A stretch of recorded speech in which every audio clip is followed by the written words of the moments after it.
Hello दोस्तों, आप लोगों का स्वागत है नया लेक्चर में। आज का जो वीडियो होने वाला है वो लघु उत्तरीय प्रश्न होने वाला है जो क्लास 10th की सिविक्स के चैप्टर नंबर 5 जन संघर्ष और आंदोलन। इससे पहले हम लोग 2 लेक्चर उसका लगभग कवर कर चुके हैं, जिसमें बहुविकल्पी प्रश्न और अति लघु उत्तरीय प्रश्न यानी 1-2 नंबर वाले प्रश्न हो चुके हैं। तो आज का वीडियो इंपॉर्टेंट होने वाला है इसमें, क्योंकि हम लोग 3 नंबर वाले प्रश्न देखेंगे जो इम्पोर्टेंट है और इससे बाहर से कहीं क्वेश्चन नहीं आने वाला है। इतना कंफर्टली मान लीजिए यूपी बोर्ड में है तो 100% और अंदर बोर्ड में तो हो सकता है कि इधर उधर हो सकता है, लेकिन यूपी बोर्ड में 100% है, इससे बाहर से क्वेश्चन नहीं आने वाला है। तो क्वेश्चन नंबर फर्स्ट देखते हैं बिना वक्त गवाए।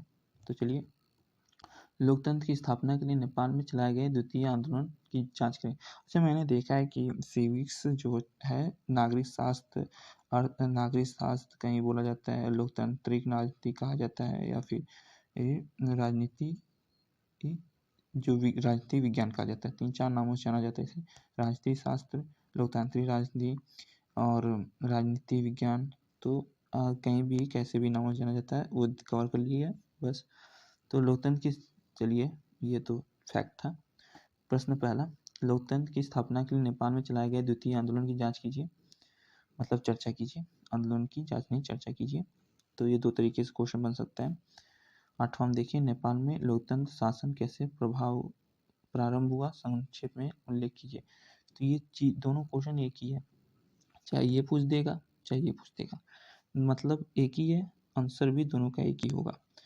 तो इतना बड़ा ना लिख के आप बस इसमें छाट के 3 नंबर का आंसर है, 2-3 लाइन में कवर कर लेंगे तब भी बहुत है। ये तो बस बड़ा दे दिया है तो लिख दिया है बस। उत्तर है, यह आंदोलन राजा ज्ञानेंद्र के विरुद्ध चलाया गया, क्योंकि उसने जो राजा योगेंद्र थे, राजा ज्ञानेंद्र थे, योगेंद्र नहीं थे, वो राजा ज्ञानेंद्र थे। तो ये आंदोलन राजा ज्ञानेंद्र के विरुद्ध चला गया था, क्योंकि उसने 1990 के दशक में स्वीकार की गई संविधान जो संवैधानिक राजतंत्र व्यवस्था को शाही आदेश से भंग कर दिया था। बोल्विया के फेडेकोर की तरह यहाँ भी 7 राजनीतिक दलों का एक संयुक्त संगठन तैयार किया गया। आरंभ में कही गई 4 दिन के बंद की घोषणा ने अनिश्चितकालीन रूप से ले लिया। जो आरंभ में की गई 4 दिन के बंद की घोषणा ने अनिश्चितकाल रूप से ले लिया, मतलब वो जो बंद था बंद ही चलेगा। ज्ञानेंद्र ने पुलिस और सैन्य बलों द्वारा इस विरोध को दबाना चाहा, लेकिन सफल न हो पाया। इस आंदोलन समूह की मांग थी कि संसदीय लोकतंत्र को पुनः स्वीकार किया जाए, सर्वदलीय सरकार बने और संविधान सभा का गठन हो। 24 अप्रैल 2006 को अंततः राजा ज्ञानेंद्र को आंदोलनकारियों के समझ झुकना पड़ा। आंतरिक सरकार बनी और उसने कानून बनाकर राजा की अधिकांश शक्तियों को वापस ले लिया। तो ये जो नेपाल में लोकतंत्र के शासन कैसे हुए और लोकतंत्र की स्थापना के लिए नेपाल में क्या कदम उठाए गए हैं, विपक्षी आंदोलन की चर्चा की, तो ये सब चीज़ें हैं जिसमें राजा ज्ञानेंद्र थे, वो चाहते थे कि उनका एकमात्र शासन हो। 1990 के दशक में जो राजा व्यवस्था को शाही अंदाज में, शाही मतलब कि जो वहाँ के लोगों ने मांगे रखी थी उसे भंग कर दिया। और ये वहाँ दल होते थे जो गठबंधन से तैयार हुए हैं, 7 दल थे जो गठबंधन से वो सरकार बनाई थी। आरंभ में की गई बंदी को अनिश्चित काल तक बंदी तक ले चले गए, और जब लोग आंदोलन करने लगे तो वो पुलिस और सैन्य बलों द्वारा उनके आंदोलन को दबाना चाहे, लेकिन लोग ना दब पाए और आंदोलन बढ़ता गया। और फिर एक समय आया जहाँ पे 24 अप्रैल 2006 में राजा ज्ञानेंद्र को आंदोलनकारियों के समझ झुकना पड़ा और उनकी मांगों पूरी हो गई और शक्तियाँ वापस ले ली गई इनसे, और लोगों के पहले जैसे होने लगे कामकाज। तो ये चीज़ें थी। क्वेश्चन नंबर सेकंड देखिए, एक मिनट। क्वेश्चन नंबर सेकंड, दबाव समूह क्या है? हित समूह, दबाव समूह, सर्वमान समूह, जो भी है ये सभी चीज़ें देखेंगे। दबाव समूह क्या है, ये किस प्रकार राजनीतिक दलों से भिन्न है, स्पष्ट कीजिए। दूसरे तरीके से बन सकता है, दबाव समूह राजनीतिक दलों में 2 अंतर बताइए। दबाव समूह का एक उदाहरण दीजिए। इसमें राजनीतिक दल भी आ गया, ठीक है। सेकंड क्वेश्चन इंपॉर्टेंट है, मतलब इंपॉर्टेंट दोनों है। देखिए कई बार पूछा भी जा चुका है क्वेश्चन। तो चलिए उत्तर देख लेते हैं। लोगों का ऐसा समूह जो सरकार से अपनी मांगें मनवाने के लिए पक्ष रूप से दबाव डालने वाले संगठन को बनाता है। जो सरकार सामने मांगे मनवाने के लिए पक्ष रूप से दबाव डालते हैं और सशक्त संगठन को बनाता है, दबाव समूह कहलाता है। इनका सीधा संबंध आंदोलन आदि चलाने के साथ होता है। जो ये दबाव समूह होते हैं वो आंदोलन चलाते हैं, मतलब जब जहाँ लोग इकट्ठा होंगे तो अपनी मांगों को लेकर इकट्ठा होंगे और सरकार के प्रति इकट्ठा होंगे, तो सरकार पे अपनी मांगों को पूरा करने के लिए दबाव डालते हैं, तो उसे ही दबाव समूह कहा जाता है। अब आइए, ये तो ऊपर वाले पहले का आंसर था, जो ये था उसका आंसर ये था। अब ये दूसरा है, ठीक है, ये जो दूसरा है उसका आंसर देख लीजिए। दबाव समूह और राजनीतिक दलों में अंतर। तो दबाव समूह और राजनीतिक दल में अंतर देख लीजिए। प्रश्न मतलब इसका आंसर है दबाव समूह वर्गीय और सामूहिक हित के आधार पर भिन्न भिन्न होते हैं, जबकि राजनीतिक दल निर्वाचन आयोग के मानदंडों के अनुसार क्षेत्रीय या राष्ट्रीय राजनीतिक दल होते हैं। इसमें दो चीज, दबाव समूह वर्गीय और सामूहिक हित के आधार पर होते हैं, भिन्न भिन्न होते हैं, और राजनीतिक दल निर्वाचित आयोग के मानदंडों के अनुसार क्षेत्रीय राष्ट्रीय राजनीतिक दल होते हैं। ये राजनीतिक दल होते हैं, ये दबाव समूह इकट्ठा होते हैं लेकिन बनते हैं, ठीक है। दूसरा, दबाव समूह चुनाव के समय राजनीतिक दलों पर दबाव डालते हैं, इसके कारण ही जनमत प्रभावित होता है। जो दबाव समूह होते हैं वो राजनीतिक दलों पर दबाव डालते हैं। अगर चुनाव है, दबाव समूह क्या होता है, विपक्ष कोई जो पक्ष मतलब पक्ष विपक्ष होता है ना, जो सरकार अपने कामकाज में है और विपक्ष जो अगर चुनाव हुआ तो चुनाव के वक्त जो सरकार सत्ता में है उससे सवाल पूछती है विपक्ष, तो उसे ही दबाव समूह का, जब विपक्ष सवाल पूछने वाली होती है वो उन पे दबाव डालती है। तीसरा देखिए, राजनीतिक दलों की किशोरावस्था ही दबाव समूह करती है। जो राजनीतिक दल होती हैं उनकी किशोरावस्था जो शुरुआती होती है उसी दबाव समूह से होती है। दबाव समूह से बड़ी बड़ी पार्टियां बनती हैं, तो धीरे धीरे वो जाने जाते हैं लोगों के लिए, जब वो दबाव समूह लोगों के लिए प्रति काम करते हैं। तो ये था दबाव समूह और राजनीतिक पार्टी के बारे में। तो क्वेश्चन सेकंड भी खत्म हो चुका है, थर्ड पे आए। थर्ड देखिए, नेपाल के लोगों का संघर्ष पूरे विश्व के लोकतंत्र प्रेमियों के लिए किस प्रकार प्रेरणा का स्रोत बना, स्पष्ट कीजिए। जो नेपाल में संघर्ष पूरे विश्व के लिए लोकतंत्र कैसे प्रेरित हुआ और कैसे प्रेरणादायक में बना स्रोत में, तो वो देख लिए। उत्तर है नेपाल में 1990 के दशक में लोकतंत्र स्थापित हुआ। 1990 के दशक में लोकतंत्र स्थापित हुआ था, जिसमें क्या था, राजा को औपचारिक रूप से प्रधान बनाया गया था, जो राजा वीरेंद्र की हत्या के बाद राजा ज्ञानेंद्र ने 2005 में निर्वाचित सरकार को भंग कर दिया। जो वीरेंद्र थे वो भंग कर दिए थे।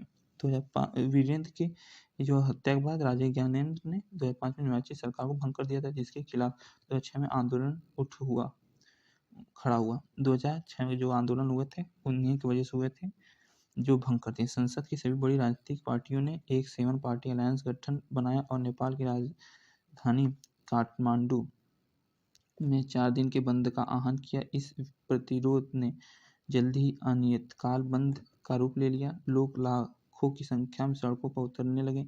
अंत में राजा को आंदोलनकारियों के आगे झुकना पड़ा और जनता की तीनों मांगों को मानने के लिए बाध्य होना पड़ा। जब लोग इकट्ठा हुए तो सरकार को उनकी मांगें माननी पड़ी थी। तो पीसीएम ने गिरिजा प्रसाद फोइराला को अंतरिम सरकार का प्रधानमंत्री चुना। संसद फिर से बहाल हो गई और संसद में कई नए कानून पारित किए गए। नेपाल के लोगों के संघर्ष ने राजा को झुकने के लिए बाध्य किया और राजा द्वारा नेपाल में लोकतंत्र के लिए महत्वपूर्ण कदम उठाया गया।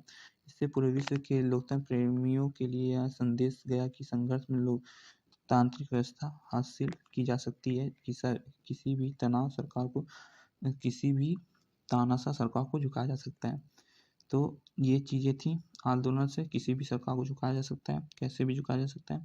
आप लोगों ने इस पूरे सारांश में देख लिया होगा। जब राजा वीरेंद्र थे 1900 दशक में, और जब उनकी हत्या हो गई तो राजा ज्ञान नरेंद्र आए 2005 में, जिन्होंने भंग कर दिए सब कुछ, और 2006 का आंदोलन छिड़ गया। तो भंग करने के बाद वो सभी राजनीतिक पार्टियों को लेकर एक जो बंद का ऐलान किया, ये जल्दी यानी वो हमेशा के लिए बंद हो गया। फिर लोग लाखों लोग सड़कों पर उतरने लगे। अंत में उनके राजा ज्ञानेंद्र को आंदोलनकारियों के सामने झुकना पड़ा, और जैसे न तैसे था पहले से संसद फिर से बहाल हो गई, मतलब चलने लगी, और लोग फिर से नए कानून बनाए। तो इस तरह सब कुछ सही हुआ, और ये लोगों के सामने लोकतंत्र व्यवस्था हासिल की, और ताना सरकार को झुकाने के लिए ये समझ लिया गया कि ताना सरकार को झुकाया जा सकता है। तो तीसरे में था प्रश्न। चौथा देखिए, लोकतंत्र पर दबाव समूह के कुछ नकारात्मक प्रभाव का वर्णन कीजिए। जो लोकतंत्र है, दबाव समूह के कुछ नकारात्मक प्रभाव का वर्णन कीजिए। तो उत्तर पहला है, मतलब इसके 2-3 पॉइंट बन सकते हैं। तो आप लोग 3 पॉइंट इसमें लिया है, कवर किया है, तो आप लोग उसमें से पूरा ना लिख के थोड़ा भी लिख लेंगे एक लाइन, तो 3 नंबर आपको मिल जाएंगे। कोई बड़ी बात नहीं कि एकदम छापना ही है। ये आप इसे इसीलिए सोशल सामाजिक विज्ञान, सोशल साइंस, SST कहा जाता है, जिसमें आप बना के लिख सकते हैं। तो इस हेडिंग है पहला। तो प्रश्न है कि दबाव समूह के कुछ नकारात्मक, जो दबाव समूह सही नहीं काम करते, तो नकारात्मक प्रभाव क्या होते हैं। पहला हेडिंग में, लोकतंत्र के लिए हितकर नहीं होता। ये लोकतंत्र के लिए हितकर नहीं होता, ऐसे भी लिख सकते हैं। पहला, लोकतंत्र के हितकर नहीं होता। दूसरा, जनता के प्रति जवाबदेह न होना। तीसरा, पूंजीवादी लोगों का वर्चस्व होना। ये भी हो सकता है, लेकिन इसके बारे में दे दिया है डिटेल से। आप ये तीनों पॉइंट भी ले सकते हैं, तो नंबर मिल जाएगा आपको। लेकिन हम ये कुछ अंदर की बातें दे दी है, ये बड़े में भी आप लिख देंगे तब भी हो जाएगा काम। ये 6 नंबर में क्वेश्चन आएगा, तो इस तरह 3 करके लिख देंगे, आपको पूरा फुल नंबर मिलेगा। तो चलिए, लोकतंत्र के लिए हितकर नहीं होता। तो कुछ लोगों का मानना है कि एक ही दल या वर्ग के हितों का प्रतिनिधित्व करने वाले दबाव समूह लोकतंत्र के लिए हितकर नहीं होता है, क्योंकि लोकतंत्र में किसी भी एक वर्ग की नहीं बल्कि सबके हितों की रक्षा होनी चाहिए। दबाव समूह सत्ता का प्रयोग तो करना चाहते हैं, लेकिन जिम्मेदारियों से बचना चाहते हैं। ये दबाव समूह क्या होते हैं, जो सबको सम्मान, सबको साथ लेके चलना चाहते हैं, लेकिन ये सत्ता में रहना चाहते हैं, उनका प्रयोग करना चाहते हैं, लेकिन जिम्मेदारियाँ जो होती हैं वहाँ से बचना चाहते हैं। जब जिम्मेदारी नहीं रहेगी, सत्ता रहने की क्या मतलब हो जाएगा। तो ये चीज़ें हैं कि लोगों के लिए हितकर नहीं होता है। दूसरा, जनता के प्रति जवाबदेह ना होना, मतलब जनता के प्रति जवाबदेह नहीं, वो कुछ जनता को जवाब नहीं दे पाती। राजनीतिक दलों के को चुनाव के समय जनता का सामना करना पड़ता है, लेकिन ये समूह जनता के प्रति जवाबदेह नहीं होती है। जो राजनीतिक पार्टी होती है, जो दल होते हैं, वो जनता के सवालों को उनको सुनना पड़ता है, उसका जवाब देना पड़ता है। लेकिन जो दबाव समूह होता है, वो जनता खुद होती है, तो उसके सवाल कौन पूछेगा, मतलब, और जवाब ये कैसे देंगे। तो सिर्फ सवाल पूछते हैं, जवाब लेते नहीं हैं। तीसरा देखिए पॉइंट क्या है, पूंजीपतियों, मतलब पूंजीवादी लोगों का वर्चस्व होना। कभी कभी ऐसा भी होता भी हो सकता है कि दवा समूह को बहुत कम लोगों का समर्थन प्राप्त हो, लेकिन उनके पास धन ज़्यादा हो और उनके बल पर यह सार्वजनिक बहस का रूप अपनी ओर मोड़ने में सफल हो जाए। तो मतलब पूंजीपतियों पैसे कहाँ क्या है क्या नहीं, मूल आप जानते हैं, वर्तमान में पैसे से कुछ भी किया जा सकता है, कुछ भी तो मोड़ा भी जा सकता है, कुछ बदला भी जा सकता है। ये चीज़ें थी, उसमें भी बता दिया। प्रश्न 5वां देखिए, जन संघर्ष में किस प्रकार लोकतंत्र का विकास होता है। जो जन संघर्ष है उसमें लोकतंत्र का विकास होता है। उत्तर, लोकतंत्र का विकास जन संघर्ष के जरिए होता है। यह संभव है कि कुछ महत्वपूर्ण फैसले आम सहमति से हो जाएं और इसके पीछे किसी तरह का संघर्ष न हो, फिर भी इससे अपवाद ही कहा जाएगा। लोकतंत्र की निर्णायक घड़ी अधिकतर वही होती है जब सत्ताधारियों और सत्ता में हिस्सेदारी चाहने वाले के बीच संघर्ष होता है। तो जो सत्ता में है और जिसे सत्ता चाहिए, उनके जो संघर्ष होता है वही लोकतंत्र का निर्णायक घड़ी होता है। ठीक है, ऐसी घड़ी तब आती है जब कोई देश लोकतांत्रिक दिशा में कदम बढ़ा रहा हो, उस देश में लोकतंत्र का विस्तार हो रहा हो, अथवा वहाँ लोकतंत्र की जड़ें मजबूत होने की प्रक्रिया में हो।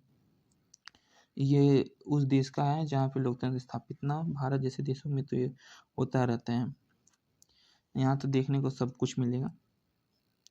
ये था 5वां जनसंघर्ष में किस प्रकार लोकतंत्र का विकास हुआ होता है होते। अब जो हित समूह है क्या है, ये जो 6वां है ये कुछ ज़्यादा ही बड़ा दे दिया है।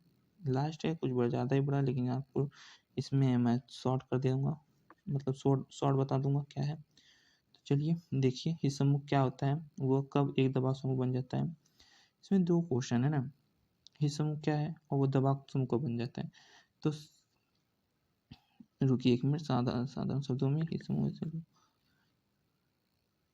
हाँ तो देखिए हित समूह तो आप सिंपल से लिख सकते हैं यहाँ से यहाँ तक। साधारण शब्दों में हित समूह ऐसे लोगों का समुदाय है जिसमें परस्पर हितों की साझेदारी हो। तो ये ना लिख के ऐसे लिख सकते हैं, इसको काट दीजिए। हित समूह ऐसे लोगों का समुदाय है जिसमें परस्पर हितों की साझेदारी हो। तो हित समूह हो गया, लेकिन हमें थोड़ा 3 नंबर का थोड़ा ज़्यादा लिख देना है। तो यहाँ से आप शुरू कर सकते हैं, यहाँ से ये सब हटा दीजिए। तब भी मैं पढ़ देता हूँ। प्रत्येक समाज में कृषक, पूंजीपति, भूमिपति, शिक्षक, सहकारी कर्मचारी तथा मजदूरों अन्य व्यवसायियों के विभिन्न प्रकार के हित पाए जाते हैं। जब एक ही प्रकार के हित रखने वाले लोग कोई संगठित रूप धारण कर लेते हैं तो उसे हित समूह कहा जाता है। ये तो हित समूह का था। सिंपल सा शब्द आप इस तरह भी बना सकते हैं कि जब पूंजीपति, भूमिपति, शिक्षक, सरकारी कर्मचारी, लोग, मजदूर अपनी मांगे जो है लेकर हित मतलब समूह बनाते हैं। जब जो संगठित होते हैं समूह बनाते हैं और वो धारणा लेके चलते हैं, उन्हें ही हित समूह कहा जाता है। और ढीलों के अनुसार मतलब आप साधारण शब्दों में ये भी कह सकते हैं समूह ऐसे लोगों का समुदाय है जिसमें परस्पर हितों की साझेदारी हो, मतलब लोग अपने परस्पर हितों को लेकर इकट्ठा होते हैं। अब आगे देखिए,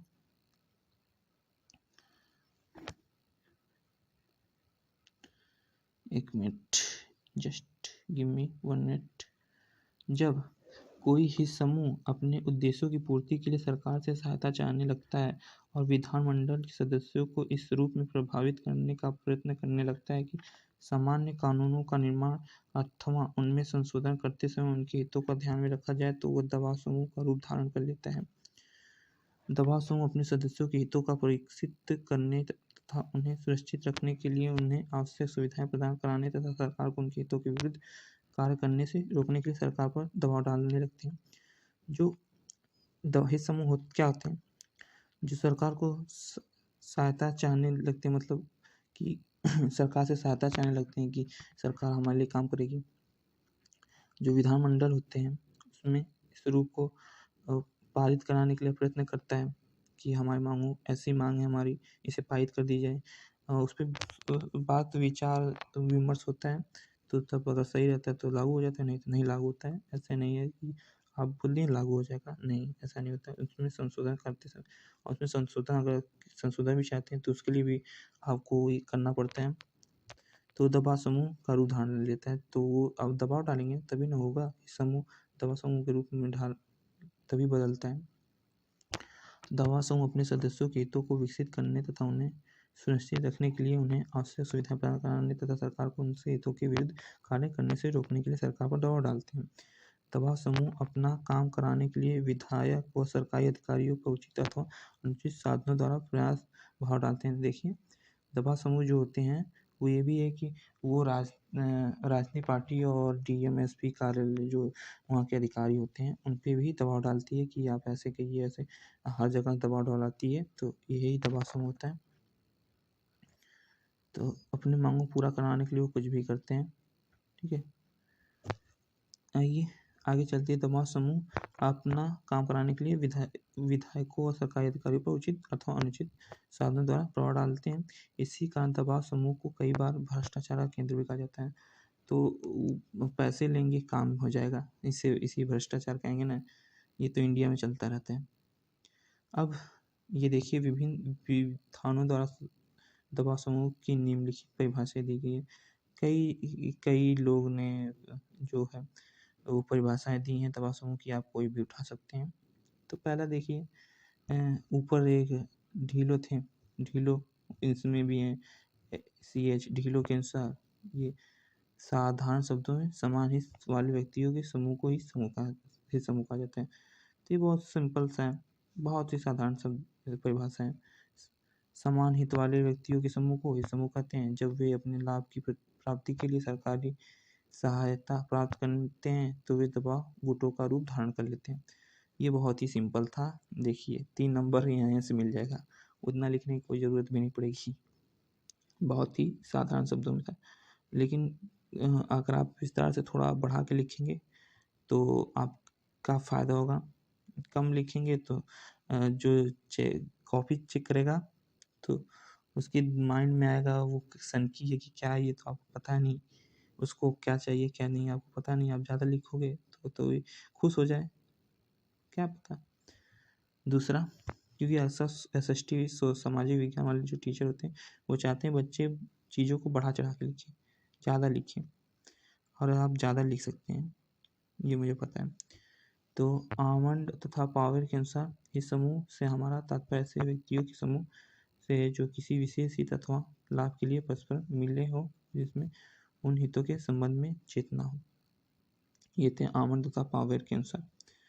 हित समूह क्या है कि व्यक्तियों के समूह, मतलब इस समूह से हमारा तात्पर्य है कि ऐसे व्यक्तियों के समूह से जो किसी विशेष हितों अथवा लाभ के लिए परस्पर मिले हो और जिनमें उन हितों के संबंध में चेतना हो। आप कमेंट कीजिए कि आपको 6 नंबर वाले प्रश्न भी चाहिए, दीर्घ उत्तरीय प्रश्न। कमेंट करेंगे, अगर इस पर ज़्यादा कमेंट आया तो दीर्घ उत्तरीय प्रश्न बनाएंगे 6 नंबर वाला, नहीं तो नेक्स्ट लेक्चर नेक्स्ट चैप्टर के साथ रहेगा, यानी नेक्स्ट चैप्टर 6वां है सिविक्स का। तो चलिए, क्लास 10th है, बोर्ड एग्ज़ाम 2023 की तैयारी के लिए बहुत ही अच्छा वीडियो रहेगा वो। आप आके चैनल पे देख सकते हैं, कमेंट कर दिए, मैं आपको लिंक दे दूंगा। और इतना गारंटी कहता हूँ कि इससे बाहर से क्वेश्चन कहीं से नहीं आने वाला है, लिख के ले लीजिए। चलिए मिलते हैं नेक्स्ट वीडियो में नेक्स्ट लेक्चर के साथ।